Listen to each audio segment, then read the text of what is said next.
আমাদের দল যদি চান, জনাব তারেক রহমান সাহেব এবং খালেদা জিয়া, মির্জা ফখরুল সাহেব যদি চান যে গোলাম মোল্লা রনি প্রধানমন্ত্রী হবেন, সমস্যা কোথায়?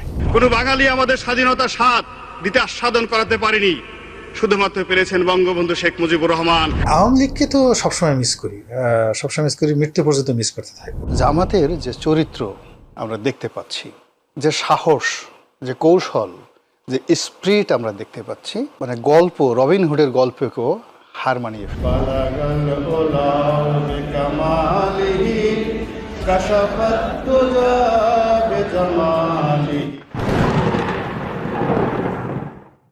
প্রিয় দর্শক, একটু মিলাদ ছিলাদ দিয়া পাক পবিত্র হয়ে নিলাম, কারণ আজকের পুরো ভিডিওতে গোলাম ময়লা রনিকে ল্যাংটা করিয়া লুঙ্গি উদাম করিয়া পা উপরের দিকে দুইটারে বাইন্দা তারপর ওই ফাঁকের মধ্যে কাঁচামরিচ ঢুকানো হইবে। ও কালকে ওর ফেসবুকে যা করেছে, এটা ওর মতো তো চোর তো সংসদে ঢুকছিল, ওই সংসদ সদস্য বহু পরের কথা। একজন সর্বোচ্চ লেভেলের কোনো মূর্খ মানুষও ওর মতো এই ভাষায় একজনের মাকে নিয়ে এই ধরনের কথা বলতে পারে না। সে এক নারী ছবি দিয়ে বলেছে ওই মহিলা নাকি আমার মা, এবং যা মনে চায় তাই লিখেছে, খুব জঘন্য ভাষায়। সেগুলো এখানে রিপিট করলাম না। খুঁজে দেখলাম সেই মহিলা হচ্ছে কি আপনার পাকিস্তানি এক মডেল, ব্রিটিশ পাকিস্তানি মডেল। সে তো সমস্যা নেই, সে আমার মায়ের ছবিও যদি সে পাইতো দিত, সমস্যা নেই। দিয়া যদি তার আমার মাকে নিয়ে তার যদি কোনো অবজারভেশন থাকে, খারাপ কিছু থাকে, তাহলে করতো। তো এদের ভেতরে একটা আছে। আগের অনুষ্ঠানে যখন আমি করার পরে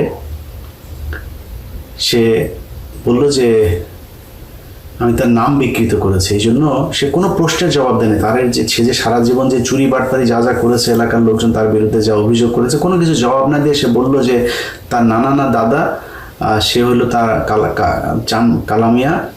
কালামিয়া হয়েছে গিয়ে তার নাম রেখেছে গোলাম মাওলা, আমি সেটাকে গোলাম ময়লা বলেছি, নাম বিকৃত করেছি, খুব অন্যায় করেছে, এই জন্য আল্লাহর কাছে সে বিচার দিয়েছিল। মনে আছে নিশ্চয়ই আপনাদের। তো আমি তো তোর নাম বিকৃত করিনি রনি, আমি তোর নাম পাল্টে দিয়েছি। তুই গোলাম মাওলা না, মাওলার গোলাম তুই হইতে পারিস না, তুই ময়লার গোলাম, শয়তানের, বদমাইশের, হাসিনার গোলাম। এই যে এখন আবার দেখছিস না, তোরে একবার তুই জামাতে, একবার বিএনপিতে, একবার আওয়ামী লীগে, একবার এইটাতে ওইটাতে গিয়া শেষে আবার আওয়ামী লীগে ফিরে আসছিস। এখন কেউ তোরে লাগায় না, এখন তুই আওয়ামী লীগে এসে আবার ফের হন মারা দিচ্ছিস। যাই হোক, এখন এই লোক হঠাৎ করে এইরকম একটা পোস্ট করলো। তো আমি আপনাদেরকে বলেছি যে সে আমাকে নিয়ে যা বলেছে, আমি ব্যক্তিগত কোনো নিতে আমার একদম সমস্যা না। আমি ব্যক্তিগত নেওয়ার জন্য রেডি, এবং আমি কিছু মানুষের ব্যক্তিগত উলঙ্গ করার জন্য রেডি। সেগুলো কারা? ধরেন যাদের ভারত কানেকশন থাকবে, আওয়ামী লীগ কানেকশন, ওদের ক্ষেত্রে আমার এথিক্স মেথিক্স কিচ্ছু কাজ করবে না।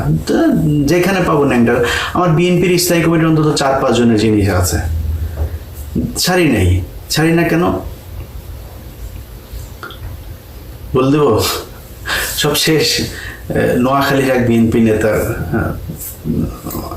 ইদানিং তিনি একটু ডাউনে আছেন, একসময় খুব বড় নেতা ছিল, একসময় খুব বড় ধরনের আলোচনা ছিল তারে নিয়ে, আর বেশি বললাম না। তার একটা জিনিস এসছে আমার কাছে। তো এরকম অনেকের আছে, কিছু বলি না, বাট ফখরুলের পাইলে কিন্তু দিয়ে দেবো, সালাউদ্দিন পাইলে দিয়ে দেবো। কেন জানেন? কারণ এগুলি হলো ইন্ডিয়ান চর। সো আমার ইন্ডিয়া আওয়ামী লীগের কানেকশন থাকলে অন্যদের ব্যাপারই না, অনেকের আছে, এগুলো আমি দেই না। এগুলো দেওয়ার এখন বয়স হয়েছে, দেখছি না মাথার চুল মূল সব কিছু, কিন্তু মানে আমার কিন্তু 90% চুল পাকা। এতদিন মেহেন্দি টেন্দি দিয়া তারপরে একটু কালা টালা করে রাখতাম, কালো রং করা তো আবার হারাম। তো এখন ওই রং করি না, পুরো সাদা করে ফেলছে। এখন বয়স হচ্ছে, একটু তো ঠান্ডা হওয়া দরকার, তো হিসাব করে করতে। বাট আওয়ামী লীগ ক্ষেত্রে একদম জীবনের আল্লাহ যদি বাঁচায় রাখে, 80 বছর বয়সে যদি আল্লাহ বাঁচায় রাখে, একদম চুলদারি গোপ সব পাকা, চামড়া টামড়া টান পড়ে গেল, আওয়ামী লীগ আর ইন্ডিয়া কানেকশন আছে কারো, ওর নুনু পাইলে আপনাদেরকে দেখাই দেবো। আপনারা যাই মনে করেন, আমার কিছু করার নাই, কিন্তু অনেকের ক্ষেত্রে করে রাখি। তো আজকে যারা নিয়ে আলাপ করতে এসে তার ব্যাপারটা আগে বলি, তার আগে একটু পরীক্ষা করে নিই ওর জিনিসে, মেশিনে শক্তি আছে কিনা, এটা ওর মুখ থেকে শুনে আসি আগে। চলেন। হ্যালো, আসসালামু আলাইকুম। আসলাম। তোমার শরীর কি বেশি খারাপ? জি, কি হয়েছে? এটা ক্লান্তি আর কিছু না। কালকে রাত ঘুমাতে পারিনি, সারা রাত অফিসে আসছি, আসার পরে কাজ করে মধ্যে কারেন্ট চলে গেল, শুয়েছিলাম, এই উঠলাম, এই মাত্র আমাদের দাঁড়াবো আর কি। আচ্ছা, রোজা কি আছো? রোজা আছি। আমরাও রোজা আছি। তোমার সাথে একটু দেখা করতে চেয়েছিলাম। এটা আমার মেন্টাল, আমি আগে বলছি বারবার, এটা আমার জন্য মানসিক একটা অশান্তি তৈরি করে। এই জিনিসটা মানে তোমরা হয়তো যে জিনিসটা যেভাবে ভাবছো বা করতেছো, আমার একটু ভাবতে হবে। তোমরা ফোন করলে বা তোমাদের কথা বলে, তোমাদের সাথে দেখা সাক্ষাৎ করলে, এটা আমাকে আরো অসুস্থ বানাই ফেলে। আমার পুরো এই যে আসছো, কোনো কথা নাই, বার্তা নাই, সারপ্রাইজ, পুরো ঈদটা হারাম হয়ে গেছে। ঈদটা হারাম হয়ে গেছে। আবার এই যে তোমরা ঢাকাতে কেন আসছো, কি জন্য আসছো, আই ডোন্ট নো, কিছু জানি না। আসার পর আবার এখন তোমাদের সাথে দেখা করতে হবে, এই জিনিসগুলো আমার উপর চাপ পড়ে, প্রচন্ড চাপ পড়ে।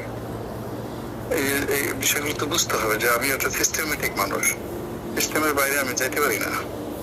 না, তুমি কালকে বলেছিলা দেখা করবা, সেই জন্য ফোন করেছিলাম। ঠিক আছে, কালকে বলেছিলাম, কালকে ওকে ছিলাম সবকিছু, কিন্তু আজকে তো করতে পারতেছি না।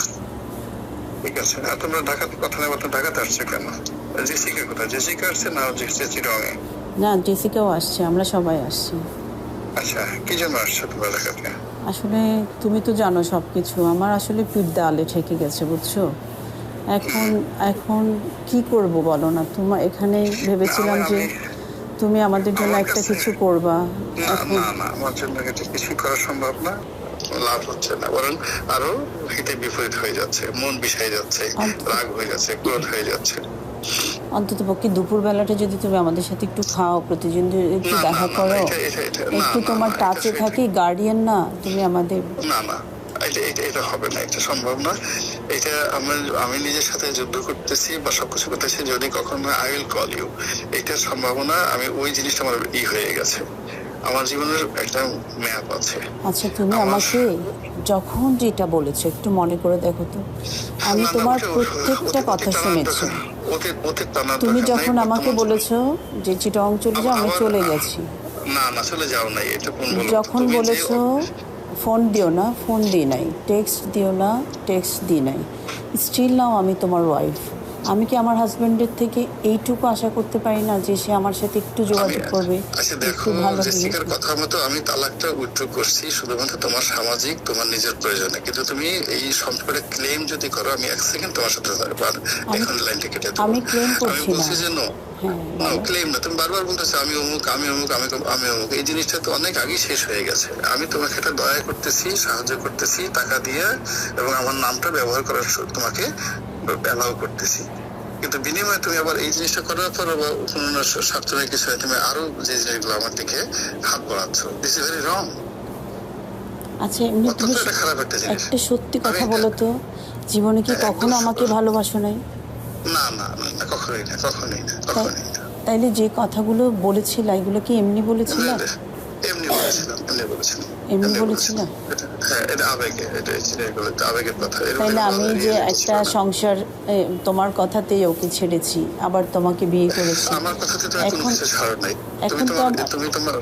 আমার কথাতে তুমি কোনো কিছু ছাড়ো নাই, তুমি তোমার প্রয়োজনীয় করছো, এবং আমাকে যতটুকু ব্যবহার করার ততটুকু তুমি ব্যবহার করছো।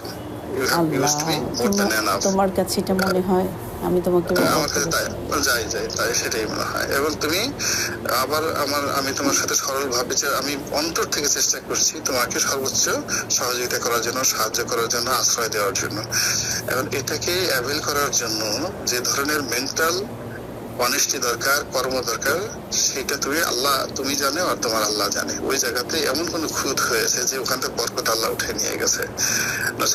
আমি তো সবকিছু জিনিসগুলো, সবকিছুর এগেনস্ট আমি ঘুরে দাঁড়াইছিলাম, আমি সবকিছু ম্যানেজ করে নিয়ে গেছিলাম। আমি ওখান থেকে তুমি রনুকে অরুণাপল্লীতে নিয়ে গেছি। It's not a matter of joke. বাংলাদেশের 1 কোটি মানুষের মধ্যে কেউ এই কাজ করতে পারবে না, কেউ পারবে না, বাট আমি এই কাজটা করেছিলাম। যে জিনিসগুলো সেগুলো গিয়ে ওখানে নেওয়ার পরে আমার একটা ফুল পাওয়ার আছে, পুরো শক্তি আছে। আমি জোর করে তোমাকে এই কাজ করছি, আমি তোমাকে ঘর বানাইছি, কথা বলে। শোনো, তুমি আমার সাথেও সংসার করেছো, আপুর সাথেও সংসার করেছো। তোমার কি মনে হয় যে আমি এই কথাগুলো বলবো নাকি? বলো, শুধু আমাকে ছাদে নিয়ে গিয়ে বলছে যে তোমাকে একটা কথা জিজ্ঞেস করি। তোমার আমি যখন নিচে এসে তোমাকে আমি রুমে টানতে নিয়ে গেলাম, হ্যাঁ। আমি রুমে টানতে নিয়ে গেলাম, হ্যাঁ। রুমে নিয়ে গেলাম। তার আগে তোমাদের মধ্যে যে কথাগুলো হয়েছে, that is very wrong and odd, very wrong and odd. তুমি দেখেছো আমি কিন্তু চুপ করেছিলাম, উনি আমাকে কন্টিনিউয়াসলি উনি 10টা থাপ্পড় দিলে তোমার কোনো কথা বলার দরকার ছিল না, 10টা থাপ্পড় দিলে কথা বলার দরকার ছিল না। আমি তো চুপ করেই ছিলাম, উনি আমাকে বলছে বলো বলো বলো। না না না, এই জিনিসগুলো সে যখন বলছে যে আমি তোমাকে বারবার বলছি যে আমার এই টোটাল ফিজিক্যাল ফিটনেসটা চলে গেছে, এইটা একটা বিশেষ অবস্থাতে হয়েছে, এটা তোমার সাথে থাকবে না কদিন পরে। আর তুমি সেই জিনিসটাতে সে যখন বলছে যে তার তো কিছু নাই, তুমি এই জিনিসটা হয়েছে কেন, আমি তাকে বলছি সে অত্যন্ত মেধাবী, খুব চালাক, এমনি দেখে বোঝা যায় না বোকা শোকা, কিন্তু যখন তুমি বন্ধু হিসেবে তাকে পাবা মনে হবে বোকা, কিন্তু যখন প্রতিদ্বন্দ্বী হিসাবে তুমি তার সাথে ফাইট করবা তুমি এক সেকেন্ড তার সাথে টিকতে পারবা না। এই কথাগুলো তোমাকে বলছি, বলার পরে ছেলে মেয়েদের সাথে কথা বলে সব জেনে গেছে। তোমার সাথে কথা বলার সাথে সাথেই সে বলছে যে তার কোনো পাওয়ার নাই। হ্যাঁ, পাওয়ার নাই, সে বলছে পাওয়ার নাই মানে ফুল পাওয়ার আছে। না কসম আমি এভাবে বলি নাই, আমাকে বলছে